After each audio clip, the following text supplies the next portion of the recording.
Doctor साहब जी संदीप भाई। अब जो है देखो 415 दिन हो लिया अपन बैठे हुए जी। आंदोलन में बुराई भी मिली, सही बताऊं तो मैं आपको, वो हमेशा आंदोलनकारियों को मिलती है। हाँ।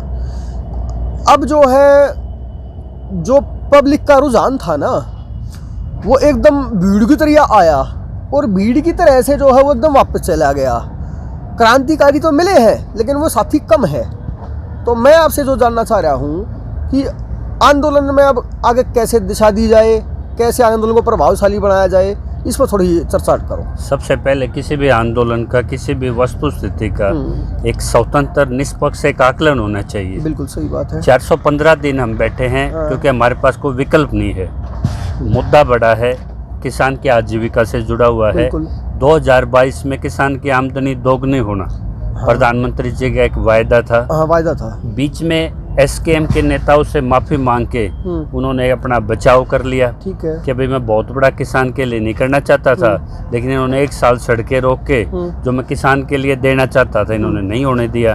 और दूसरा, आज जो कमेटी बनी 5 मेंबर्स की, उस कमेटी का कलेक्टिवली पिछली मीटिंग में सिंघू बॉर्डर में ये फैसला होता है कि विश्वासघात है।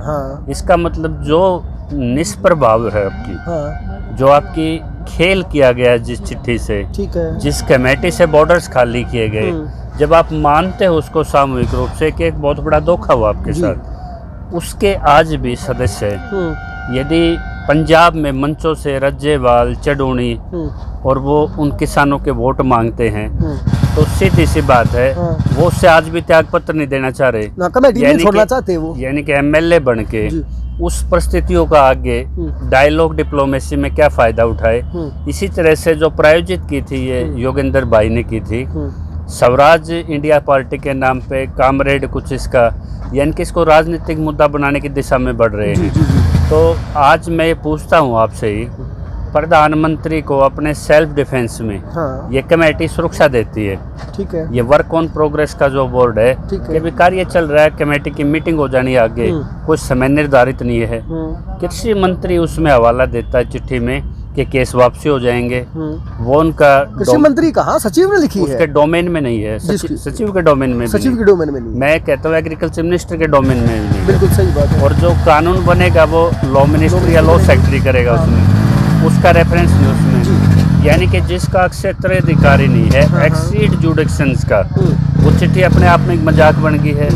चिट्ठी में ये दिखाया गया है कि ये व्यवहारिक रूप से एमएसपी नॉन एमएसपी स्टेटों की इस पे बातें होनी है, तो आपको 25 साल पीछे धकेला जा रहा है। और जब आप मान गए कि भाई ये हमारे साथ धोखा था, फिर आप रिजाइन नहीं कर रहे, आप सिर्फ उनको कैजुअल लीव्स दे के 4 महीने बॉर्डर पे थोड़ी ना बैठे थे, आपने निष्कासन क्या किया उनका? मतलब जो समझने वाली बात है कि एक तरह से जिस तरह से परिवार कल्याण मंत्री जो है वो परिवहन के मामलों में हस्तक्षेप दे रहा है।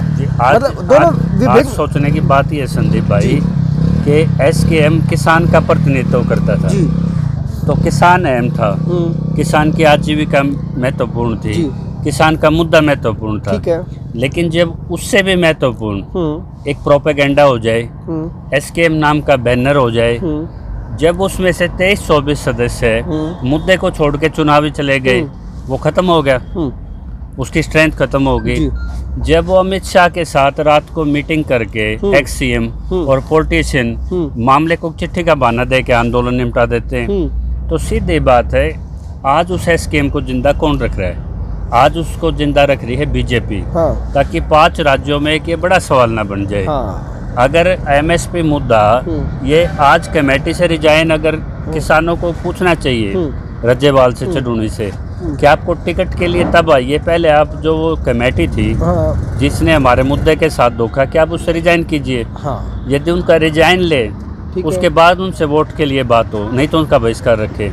और यदि कमेटी आज ध्वस्त हो जाती है तो प्रधानमंत्री के सामने विपक्ष भी उठाएगा, वो आज पत्रकार भी उठाएंगे, एक बड़ा राजनीतिक सवाल हो जाएगा कि जी कमेटी से एसकेएम ने पीछे हाथ खींच लिए हैं नेतृत्व ने, और कमेटी को कोई भी किसान उसके पक्ष में नहीं है, फिर आप इसका अस्तित्व नहीं रहा, तो आप इस पर बताइए कानून पे आपकी क्या राय है? बिल्कुल सही बात है। तो राय देने के लिए तो उन पे सवाल कटघरे में जब आएंगे ना, जब वो एसकेएम को बैनर बचाने वाले उनके अपने आदमी हैं, राकेश टिकैत की फॉर्म में लगा लो आप, या कामरेड और योगेंद्र राजनीतिक लाभ के लिए उस बैनर का यूज बिल्कुल कर रहे सही बात है। हैं, तो आपकी जो कमेटी है वो आपके कानून बनने के बीच में किसान और प्रधानमंत्री के बीच में एक बहुत बड़ा छलावा बन गई। कमेटी वो गारंटी बन गई है जो बोगस कमेटी है कि आपके 5 राज्यों में आप किसान को जाति में बांट दोगे, धर्म में बांट दोगे, आप सब तरह के प्रयोग करके अपनी राजनीति जरूर निकाल लेंगे।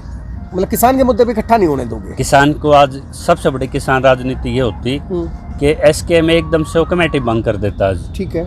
और कमेटी भंग करने के बाद एक कलेक्टर आवाज चिट्ठी जाती पीएम को। ठीक है। कि जी आप सीधा ये बताइए कि आप 5 राज्यों के चुनाव से पहले एमएसपी कानून पे क्या आपकी राय है, प्रतिक्रिया दीजिए, आप कानून बनाएंगे या नहीं बनाएंगे, चाहे वो वर्चुअल पे बोलते हैं सीधे बोलते।